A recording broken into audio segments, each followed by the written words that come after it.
Hello and welcome to the Cryptocurrency News channel. Now we got some good news. Ripple might actually win the case. In fact, a former SEC director says they have a good chance of winning the fair defense notice against the SEC, and this will actually rip the heart out of SEC's enforcement, not only on Ripple but against all cryptos. Now, let me remind you that this isn't really, the SEC doesn't only target Ripple. They've done several lawsuits against multiple, basically crypto companies: EOS, ShipChain, Telegram, Ken, as well as several others. Currently, besides Ripple, they also have a lawsuit against Mirror Protocol. I don't think that one's going very well either because they got countersued.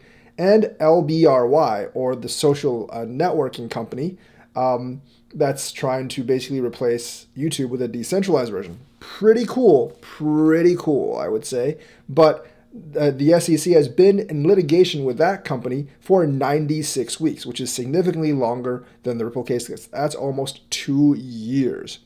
They're still trying to delay that case, so you can see how long the SEC can drag these out. Plus, they have appeals. But a former SEC exec's convinced that there's a good chance, I don't really know what the percentage is, that the government agency will lose the XRP legal brawl with Ripple on the fair defense notice.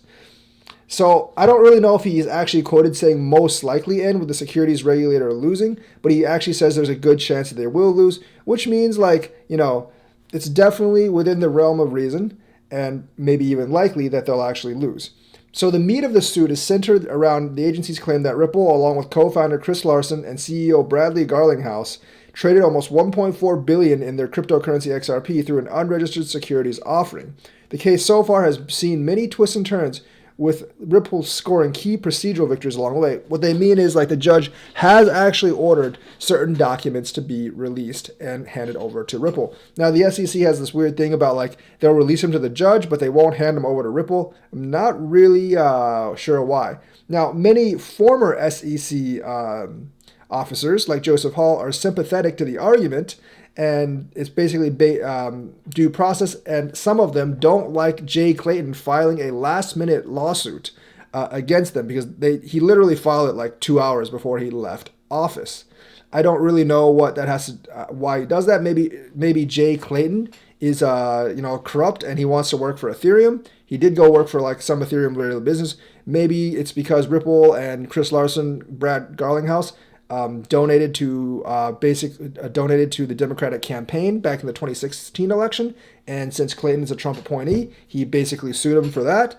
No one really knows. But the argument is that Ripple's been in operation since 2012, and there's been much correspondence passed back and forth. And the SEC did not actually make a decision until they sued him in 2018, so they didn't really give them a fair notice.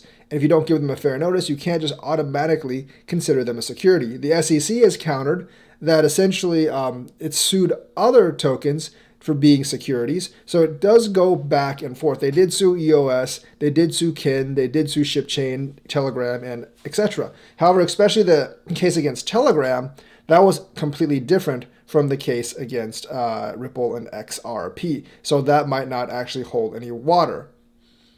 So Joseph Hall, who is an ex-SEC official, he doesn't understand why the SEC decided to file a lawsuit, or what it is really trying to prove with the XRP litigation. They obviously want to classify XRP as a security. It is a one-of-a-kind lawsuit. It's definitely unlike the others. The SEC's entire regulatory project could be basically shut down if they lose on merits, and I think they will. And he also doesn't think that it's going to settle because it is actually barreling towards a trial. He also doesn't think that the XRP holders joining the case under John Deaton, he says it's compelling, but he doesn't think it'll have any deciding role in what the judge determines. Instead, the judge will be using the 76-year-old Howey test, which actually needs to be reformed. Congress can step in and do that, but they have not done yet.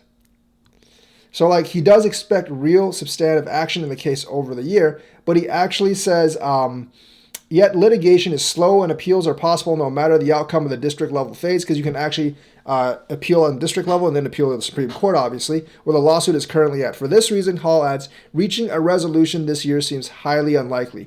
And the thing is, like the way he says it, it might not even be reached early next year. It could be late next year or maybe even the year afterwards. This could definitely take a long time. Remember, the SEC has dragged out LBR's case for like almost 2 years now, 96 weeks, and their case against LBRY is pretty weak as well.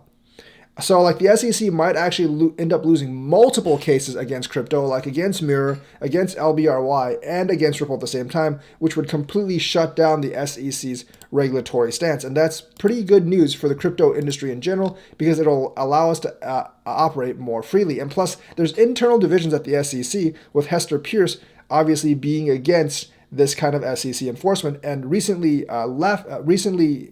commissioner that left, Roidman, also being against SEC enforcement in this matter, and that's causing the SEC internal problems. So right now, it's pretty good news right now. If Ripple wins this case, I think it's very possible that Ripple wins this case, LBRY wins their case, and Luna wins their case, and that will pretty much shut down the SEC's future enforcement and probably allow a lot more coins to be listed on exchanges like Coinbase. So that's the news for today. Let me know what you think. Like and subscribe. Hit that bell notifications button. Thank you and have a nice day.